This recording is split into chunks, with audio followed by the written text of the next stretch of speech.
Safety off.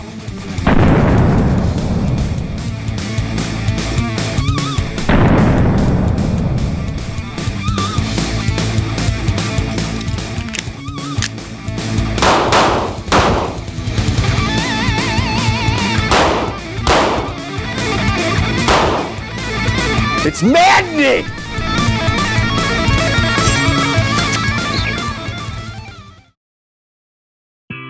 Hey guys, we've got a CarryTrainer product review.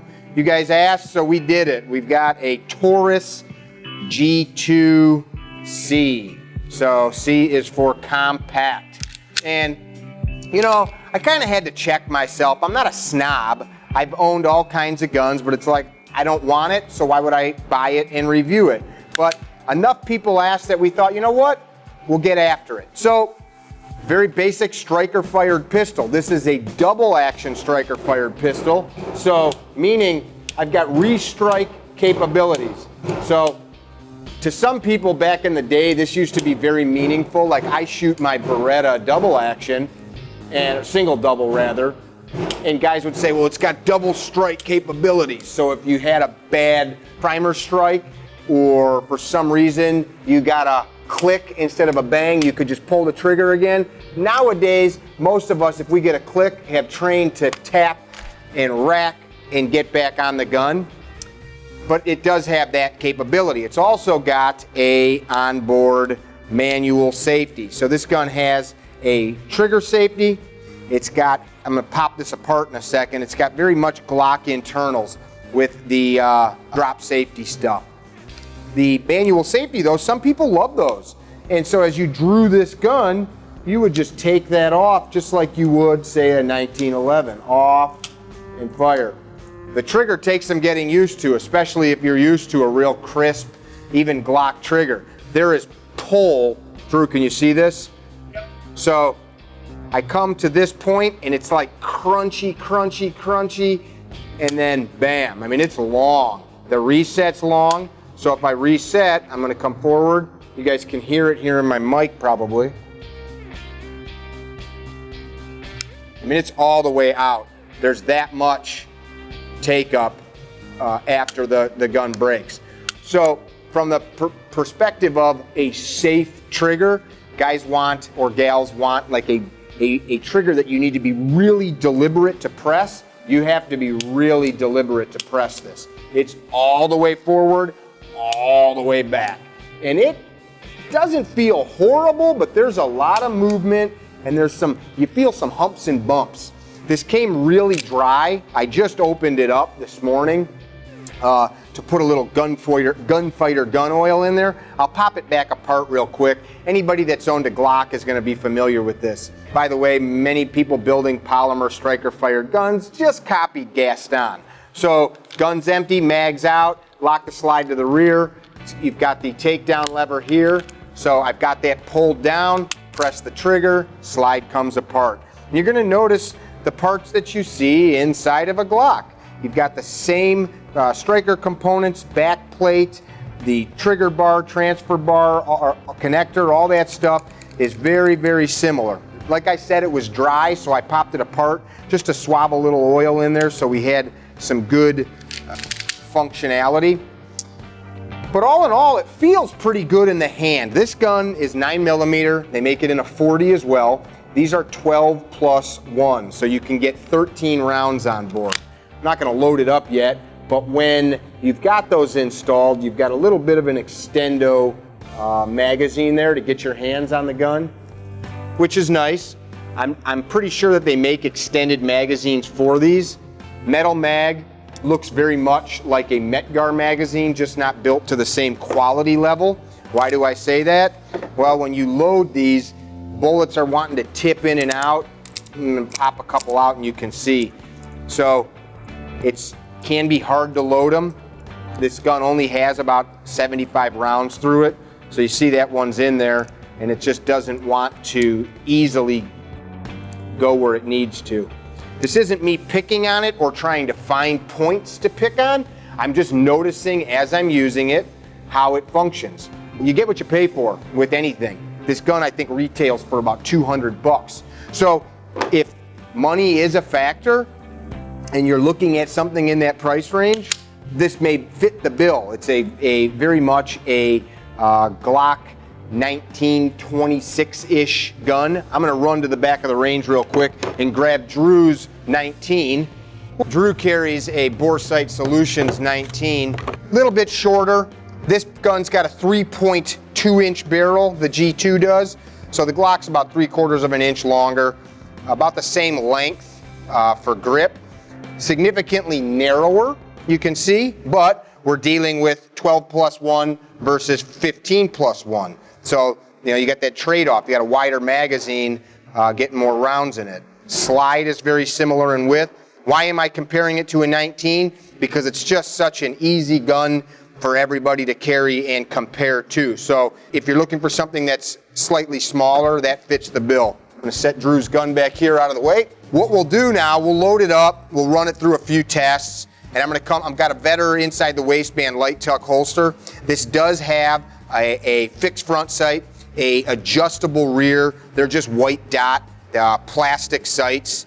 Again, you get what you pay for. So in order to cut costs or to keep the gun affordable, they're using lower cost components.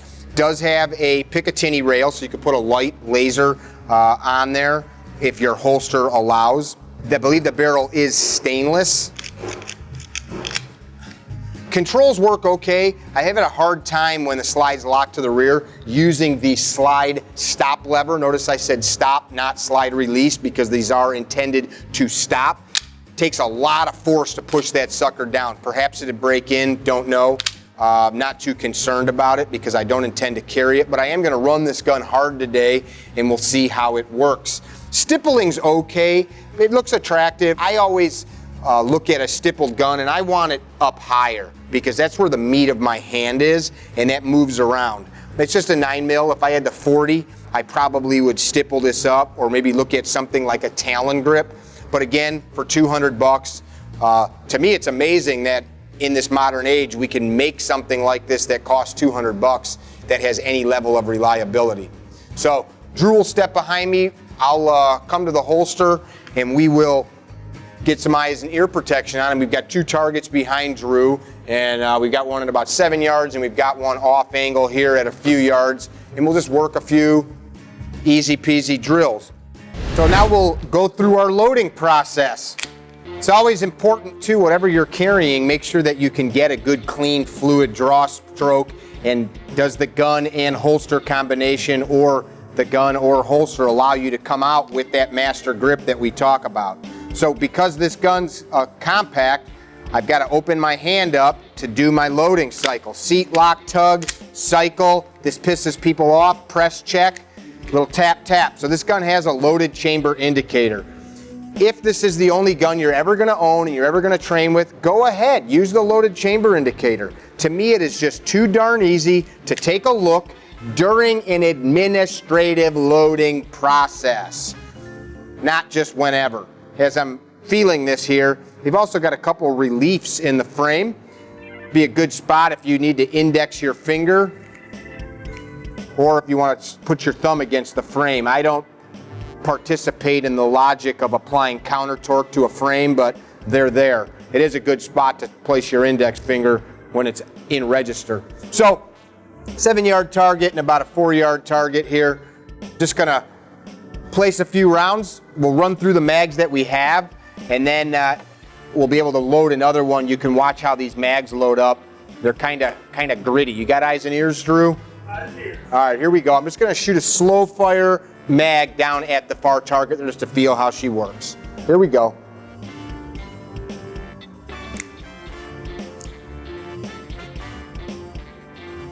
Just for editing. Did you see that? You broke it ready? I don't know. Let's try that again. Here we go. Interesting.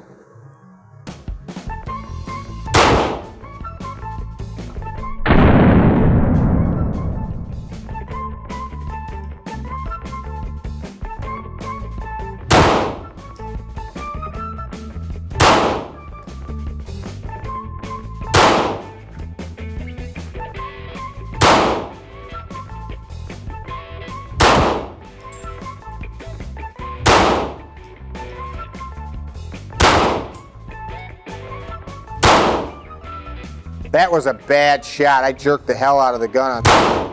All right. Mag drops free. That's what I was looking for. You guys see the target. I totally jerked one low and left. Not going to edit that out. It is what it is. So that was one of the things I wanted to see. I can't get a mag to drop without having to do too much. I'm going to throw a couple rounds down there from a compressed position. I'm just going to run them quick, 2-3 rounds, and just see how the gun feels shooting quickly. I don't understand that, man. Okay, so I think I'm not resetting the trigger. You got to go so far forward, and every gun I ever shot never had to do that. So this is one of those guns you need to put the time in with. This is another reason that you can't go out and shoot 10 different guns and expect them all to work the same. I'm not completely new to guns, but I am new to this one. Try that again.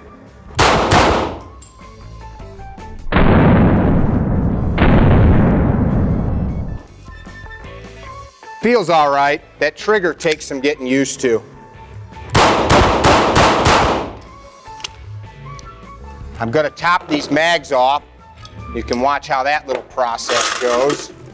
We'll try to do some transitions. Quite a bit of recoil, felt recoil. There's a lot of factors in recoil. The size of the gun, the weight of the gun, the ammunition, the weight of the ammunition, the speed of the ammunition, the type of powder being used, the grip texture. I'm assuming these will probably break in, but it feels like you're riding over a gravelly road as you put the rounds into the mag. It's like gritty as that spring is compressing. It does feel better than when I pulled it out of the box the other day, though. I really don't like those couple of don't know why the gun didn't go off. Seat lock, tug, cycle, press check, little tap tap. Saw that didn't go into battery. I've got the manual safety on. Safely holster. So I'm going to draw, and I'm going to put a couple at the far target, and I'll transition and put a couple here. 1, 2, 1, 2, just to see how this gun points when we transition. So we're going to come up, safety off. Weird. See that? I'm mashing on the trigger and nothing's happening. Did you see it? Did you see it? Let's try it again. I don't understand exactly what's happening when I'm pushing on the trigger. All right, let's try that again. Do you see my finger moving and nothing happening? I'm pressing, pressing, pressing, and nothing's happening. Let's try that again.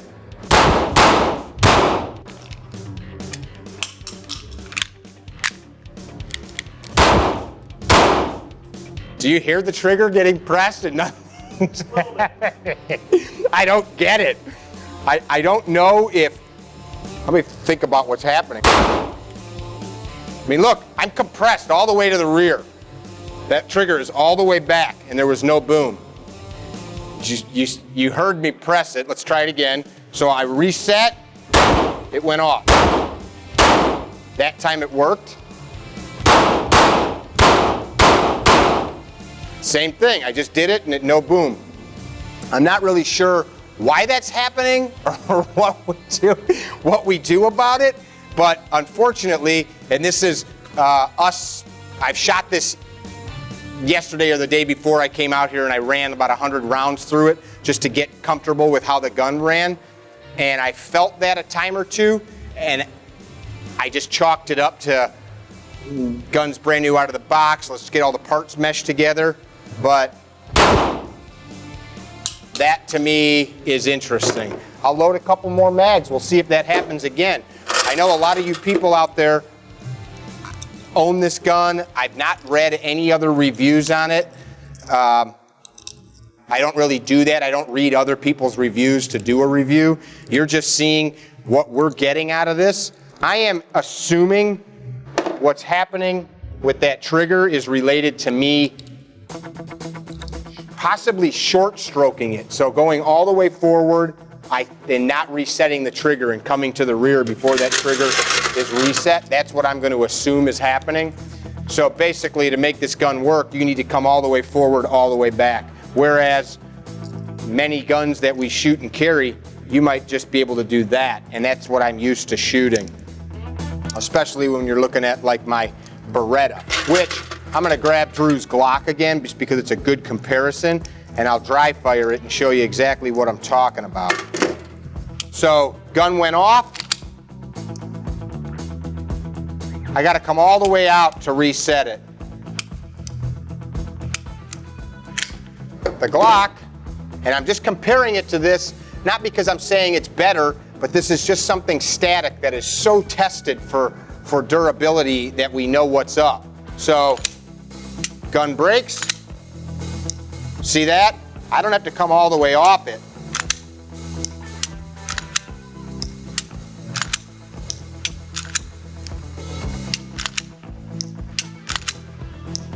Versus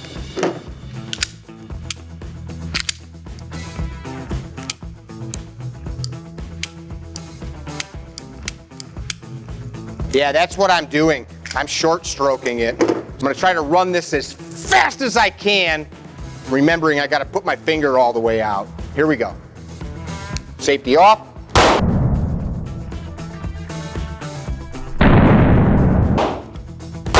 Damn it! You literally have to take your finger all the way forward. I hope people watching this don't make decisions based on what experience I'm having, but you should make your decision based on this. Let's try it again. It's maddening! Are you watching it? Do you see it, Drew? I mean, right now, I'm gonna move this hand so you can see. Cup and tea saucer. Now it doesn't happen.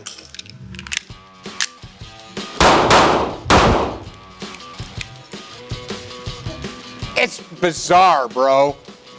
I've never experienced anything quite like it.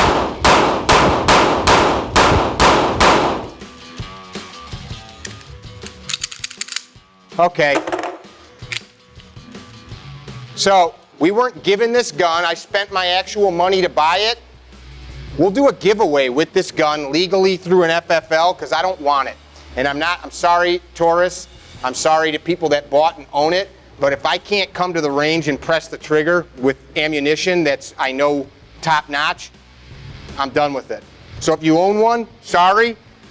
Good for you. I hope that it does you well. If you just saw me at least 20 times pull the trigger and nothing happened, and the last couple times I was being very careful, I was making sure my finger went all the way to the front of the trigger guard, I'm a little upset. I thought that perhaps it would be better. If there's other reviews out there with similar results, I'd be interested to hear that. And that's all I got. I was gonna shoot some of this through it, but why waste good ammo when the gun doesn't seem to do what we need it to do? There's a butcher shop in my town that has a sign over the counter that says good meat's not cheap and cheap meat's not good. That's not me being anti-Taurus. It's me just understanding that sometimes certain levels of quality do cost money, and I know we can't all afford stuff. I tell people all the time, if you need to, go buy a used Glock or something like that that you know has reliability. Don't hate me. My experience, you just got to see it. If you haven't subscribed to the channel, please do. It allows us to come out and have fun like this and get frustrated that we're filling up card space on Drew's cameras with guns that don't go boom. Be well. Not what I wanted to happen. I wanted to see that it was like a great little gun. We'll put up a contest to win it, and yes, it will go through an FFL. We're not just going to send somebody a gun in the mail. It will go through a licensed federal firearms dealer, but it's not staying in my inventory. And if you say I should give it more time, nope.